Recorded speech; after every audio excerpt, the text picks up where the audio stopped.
Okay, so in this video, I'm going to be talking about how thematically Nietzsche and Heidegger, German philosophers, and how after reading some of their work, I realized that there are some themes of not fitting in that I really relate to. Basically, after reading these philosophers' work, how they relate to me specifically, and how it's about not fitting in.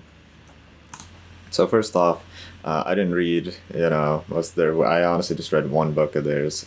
Each Nietzsche was on. It wasn't even one of his actual works. It's just a book about Nietzsche's works. That's what I always do when it comes to philosophy, because directly reading a philosopher's work is usually pretty hard to understand, which is why you read someone else's work on it, because they analyzed it for you. So first, my sources was a book called Nietzsche on Morality by Brian Leiter. I was just recommended the book, and it's one facet of Nietzsche's whole philosophy, his morality, and I wanted to get a bit deeper onto it later on. I want to read Twilight of the Idols and Thus Spoke Zarathustra. Um, but beyond that, for Heidegger, I actually didn't read a book. I was watching a YouTube video essay by someone named Jade Vine about Heidegger's book, Being and Time. So those are the sources. Now, I want to get into Nietzsche first. And my first impressions of him, I always thought Nietzsche appealed to young men because, oh, power, rebellion, suffering, slaves, and master morality. It's all kind of edgy, and I never had an interest in taking down the authority or eating the rich or whatever. That's just not me. And Marx was pretty similar as well, so I never really had a close relationship with his work either, but that's just like the surface level understanding what's being thrown around in what I've been hearing about, their interpretations and stuff. But I was able to gain a deeper understanding after actually getting into his thoughts on morality, like the reasons why he used those words about suffering and slave master morality.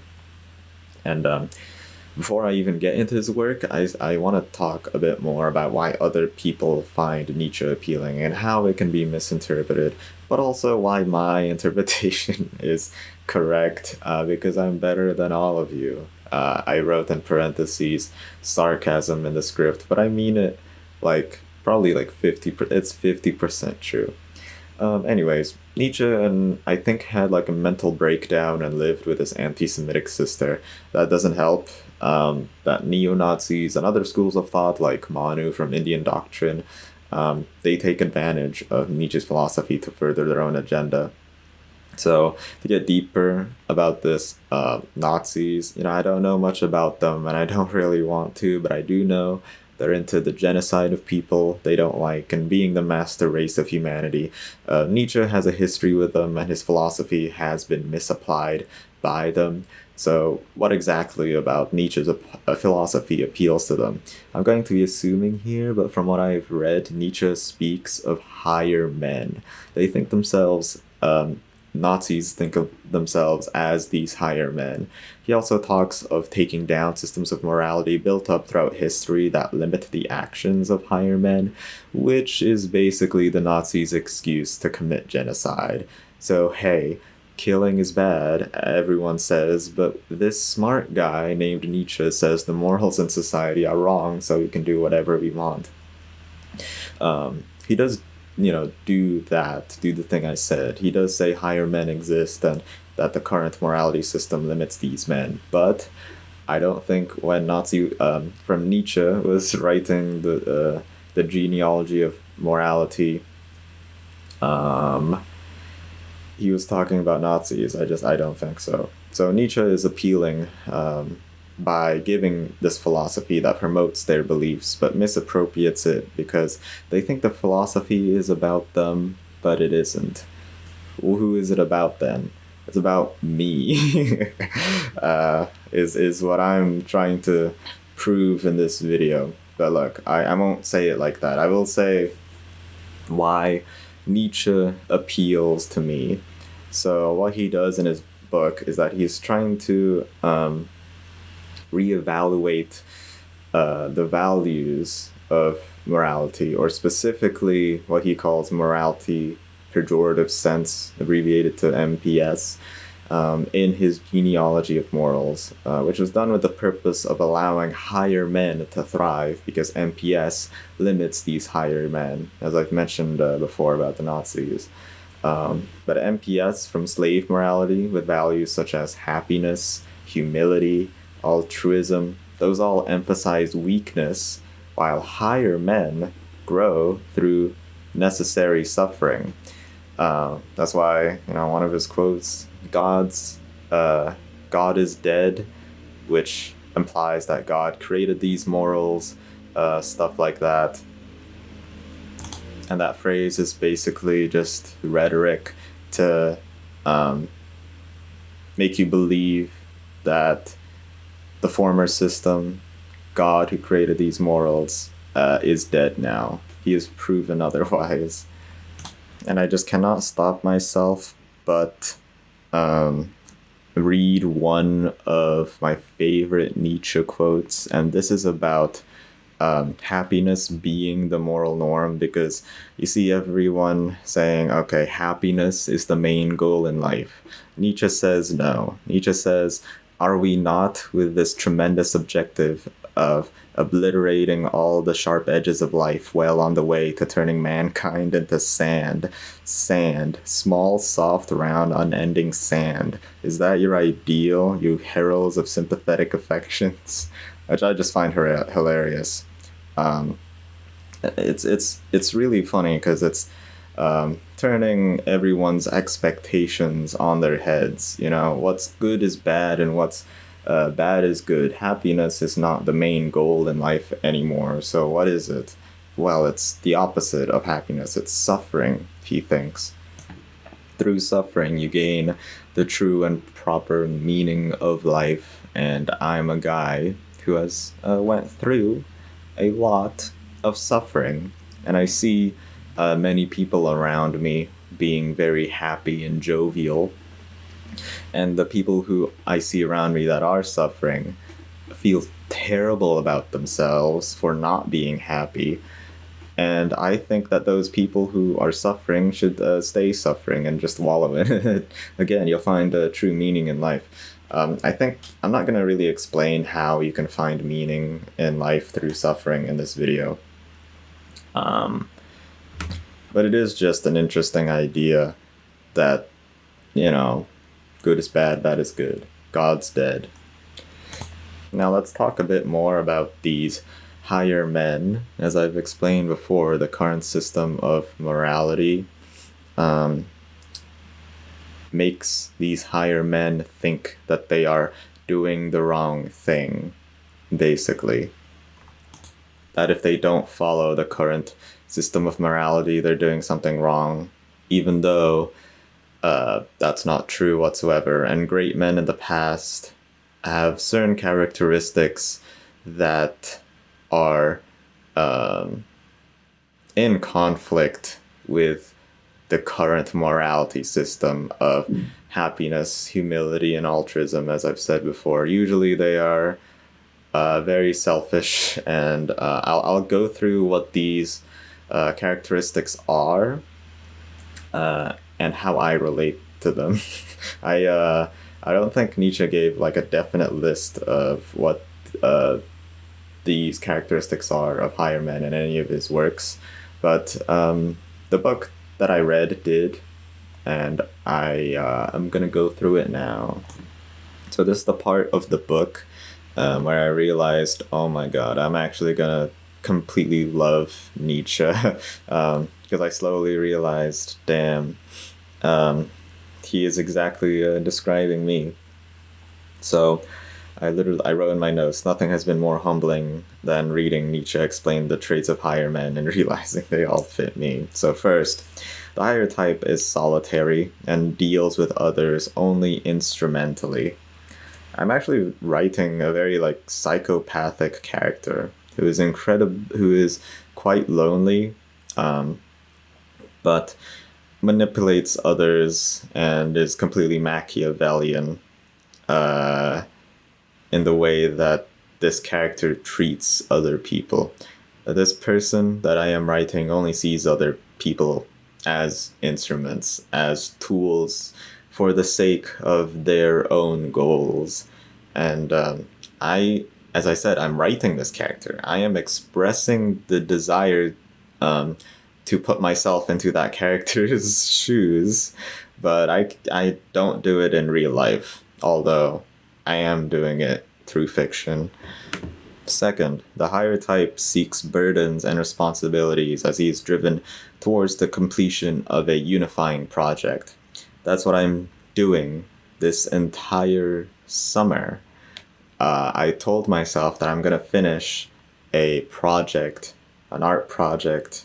I won't say specifically what, but I am pretty lonely up here. Like, my friend decided to go back to their home country with an airplane ticket, and I didn't do that. He wanted to meet his friends and family. I didn't. I mean, it's also expensive, but I gave myself the goal throughout this whole summer to work on one project. And I also have been rejecting calls from to go outside and meet other people. I have the opportunity to, and hey, sometimes I also feel lonely and ask someone to hang out with. That happens sometimes as well, but it does not get in the way of the goal of completing my project. In fact, I'm gonna do that again this afternoon, right now. It's still not finished. I want to continue doing it. And this is something that I don't think normal people are able to do. They are so in the moment and never do projects, especially ones that they give to themselves. I gave myself this project. I am my own boss. No one else told me to do this. But, you know, other people, they're forced to do it for their work or whatever. Third one, the higher type is essentially healthy and resilient. That doesn't mean physically healthy. Nietzsche himself thinks of him as essentially healthy, but he is not literally healthy. Like, if you know his life, his biography, he was suffering the whole time through sickness and disease. I don't know what exactly, but he sometimes can't even get out of bed or something, but he kept on writing, and his mind is his greatest tool. I kind of take this characteristic as, I guess, spirit or determination to continue doing the project that was in the last characteristic, I suppose. And hey, me, myself, I'm not physically healthy either. I got tons of teeth problems. I got some cavities, but I don't care to take care of my own teeth. I got fucking eczema on my hand.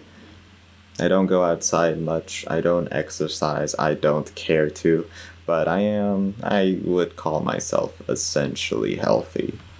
Fourth characteristic, the higher type affirms life, meaning that he is prepared to will the eternal return of his life. I think what Nietzsche meant by this is to basically, if you're given the choice to repeat your life, you will say yes, no matter what.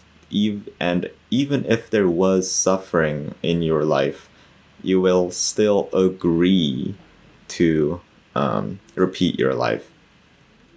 And I guess I would agree. I think at the end of my life, if I'm not able to complete all of the projects that I set myself out to do, I would definitely want to repeat it. And I am also aware, or would not want to get rid of the suffering that was in my earlier formative years of my life, because I do believe that makes me the person that I am today.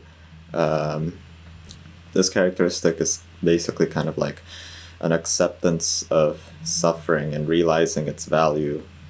I think maybe at the time of my suffering, I didn't really understand the meaning of it. I was still too small and stupid, but I became a lot more introspective and do a lot of more self-reflections about what I did in the past and thought about why I had to deal with that suffering and how I can avoid it today.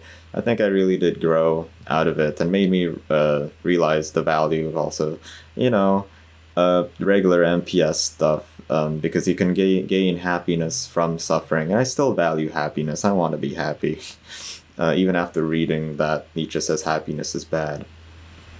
You need to go very low to get those real highs instead of, I think, most people just being in the middle or like slightly happy continuously or whatever. I don't know.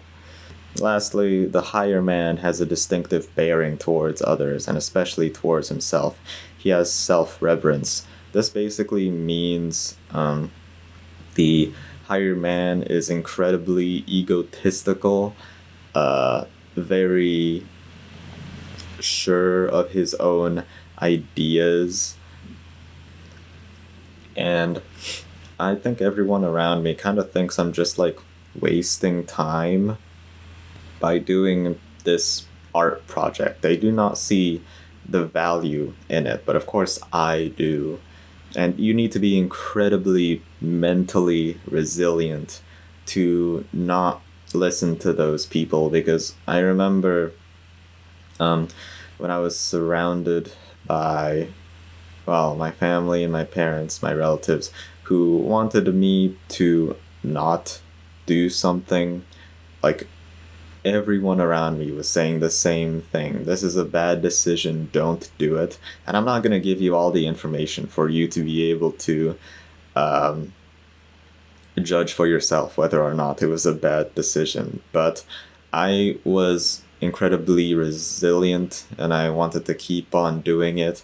And it was related to my own freedom, doing what I want, my own happiness. So eventually, I by saying no at every turn, and hey, I was also thinking about what they were suggesting, but I knew that if I took that option, I wouldn't take it seriously, I guess.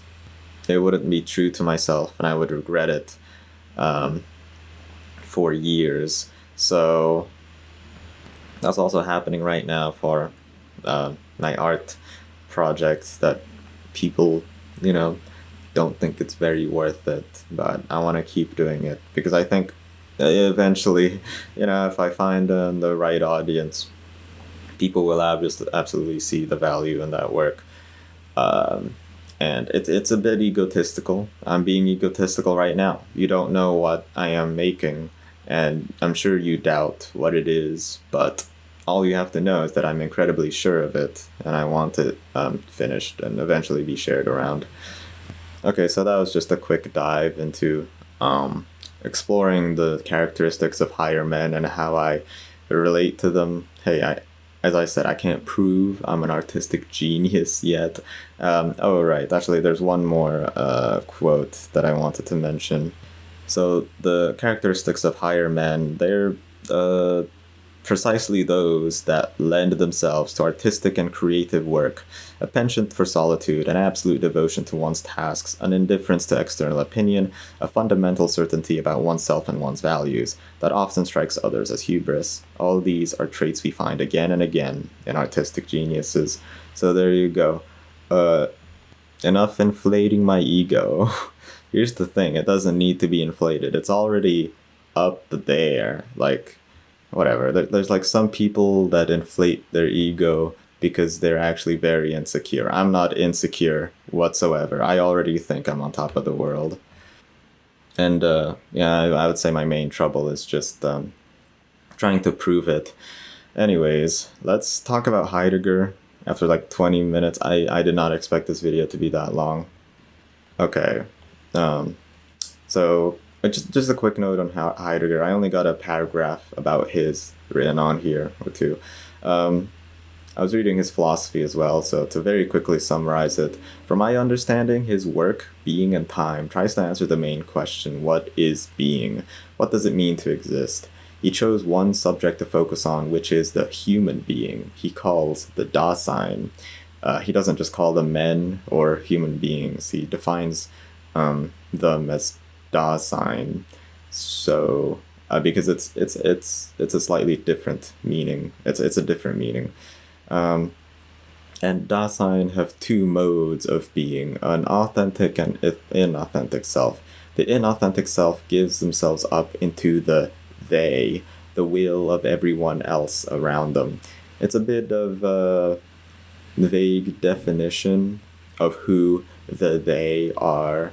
In German, it means a concept that makes much more sense to German people, but in English, it's going to be translated as the they. It's basically Dasein who are not yourself, I guess. And yeah, it's the will of everyone else around them, and it's proven by actions how the inauthentic self gives themselves up to the they, such as idle talk, curiosity, and ambiguity. These three things I'll get into, and I call all of them sheeple behavior. So first off, idle talk is small talk that does not have meaning, talking for the sake of talking, water cooler discussion topics, last night's football game, what did you do last week? No major ideas or revelations are exchanged. Second, curiosity is the attitude of the restless pursuit of novelty and distraction, consuming whatever is the newest thing. Thirdly, ambiguity is the reliance on other Dasein for information, not searching information themselves. So, from these three characteristics, which define what an inauthentic self is, I am the complete opposite of all three of these characteristics, but I see everyone around me be inauthentic Dasein according to these characteristics. So first of all, hating idle talk, I always knew about the quote by Eleanor Roosevelt, great minds discuss ideas, average minds discuss events, and small minds discuss people. And I remember when I was in high school, I had friends around me that was like, oh, did you know what this guy did in the parking lot? It was just gossip, and I was like, who cares? That was the first time I ever heard people genuinely discuss gossip like that, and I never thought I would be the kind of person who would be involved in those situations, because I thought they were, I thought people who gossiped in movies or media or wherever else, I thought those people were very far away from me and didn't exist. But when I was young, I always had an interest in science, so, those are ideas, I guess, and eventually I got into philosophy. It's really just vapid and boring. I do not care what another person does or says. I don't put any value in that except for when discussing ideas. So okay, next trait, curiosity, which I've already defined before, consuming whatever is the newest thing. And I'm the only person who... let's put this into just how we consume media. And curiosity is always new media. I am the only person who enjoys older media. Everyone around me bandwagons on whatever is new, because that's just what's being discussed at the moment. And I genuinely think you are limiting yourself by only watching what's new. I think people should always be in groups where they decide to watch something old and then discuss what that old thing is. Because what's new is just one very small part of everything that is out there. You have to discover all the old stuff, which is where everything actually is.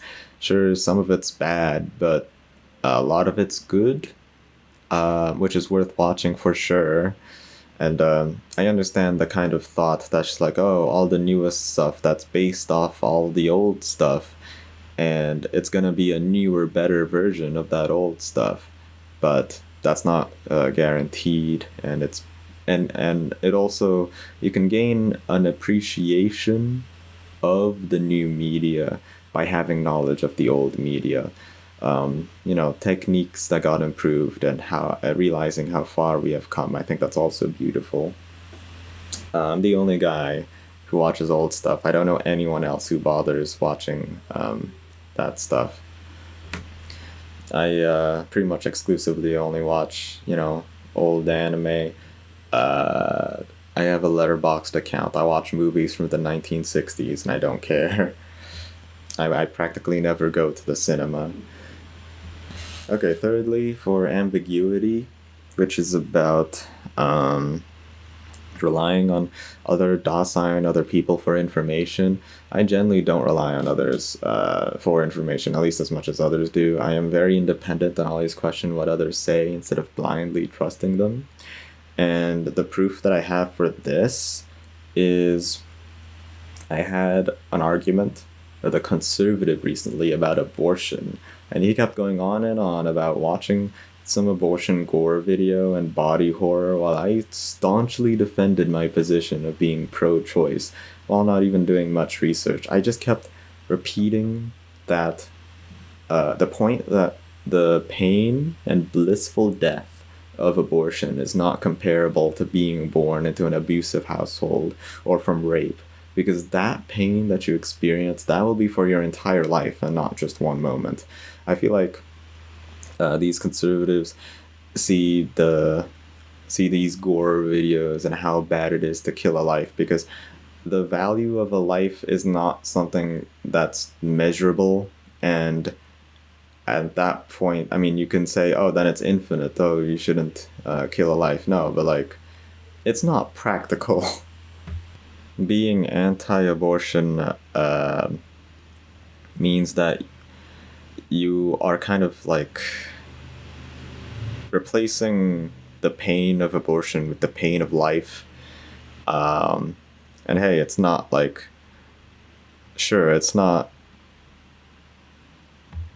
confirmed that your life is gonna be bad, but usually people who consider abortions lead bad lives. So, anyways, this is not about abortion.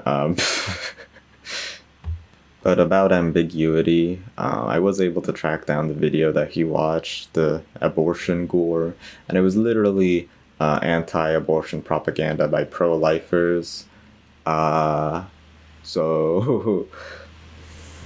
he just got sucked into it basically, and I didn't. Okay, so here's finally the main point of this video. I am I partially made this video just to prove that I'm a special snowflake. And hey, no normal person my age would read this much philosophy out of their way. Like, I'm an autodidact. I read philosophy books for fun.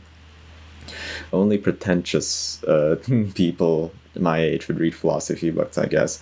I don't know anyone in my real life who reads philosophy regardless of age. I don't know anyone, not a single person. But my second point is just how different I am to everyone else. That's part of the reason why I made this video in the first place. And the philosophy that I read feeds into that, gives explanations about why I am different from other people. And I think that's great. I wish anyone who feels different to read philosophy as well. I had my fair share of being rejected by being different, trying to fit in. And my parents, who are an authoritative figure in my life, constantly force me to conform to society and cannot possibly conceive of me being an individual who wants to express themselves in their own way. In fact, I I write a diary, and I realized to myself that only certain type of people can get jobs or be in relationships. You have to conform to even function in society. And I am so different. I have to compromise so much of myself when I try to fit in. Like, I don't I am not myself anymore. And I awkwardly say something cynical or something completely different from what others expect of me, during interviews or meeting other people. So I kind of genuinely believe everyone around me is living in this world of a faint, numb happiness, just going through life without thinking what they're doing. Again, the whole idea of an inauthentic self for Dasein that Heidegger explained, which is why whenever I am in their present, someone who is very different, they are made uncomfortable by me, by what I say and ask. It's just too different from what they expect, and I always want to have a foot in intellectualism and thinking about my surroundings to keep my identity instead of what other people do, just having fun, drinking, losing their minds, partying, and that I see everyone else in my life doing. So yeah, I'm gonna go shoot up a school. No, I'm joking. That's the end of the video. Maybe you can relate in some way, and I really do suggest you, I don't know, read more philosophy. I will definitely do more of that. Thanks for watching.